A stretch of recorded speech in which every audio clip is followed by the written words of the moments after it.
கர்த்தருடைய பரிசுத்தமான நாம மகிமைப்படுவதாக.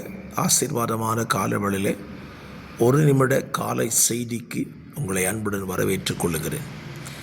தேவ ராஜ்யத்துக்குள் நான் பிரவேசிப்பதற்கான தகுதியிலே அப்போஸ்தலர் 2:40 சொல்லுகிறது, மாறுபாடுள்ள இந்த சந்ததியை விட்டு உங்களை விலக்கி உங்களை ரட்சித்துக் கொள்ளுங்கள் என்று பேதுரு சொன்னான்.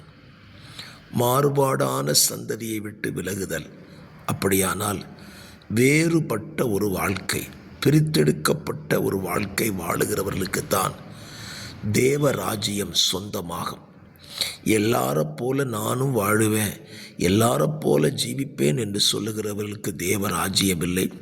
பிரித்தெடுக்கப்பட்டு வாழுகிறவர்களுக்கு தேவராஜ்யம் சொந்தமாகும். இந்த வாழ்வை விரும்புங்கள், அர்ப்பணித்து வாழுங்கள். கர்த்தர் உங்களை ஆசீர்வதிப்பார்.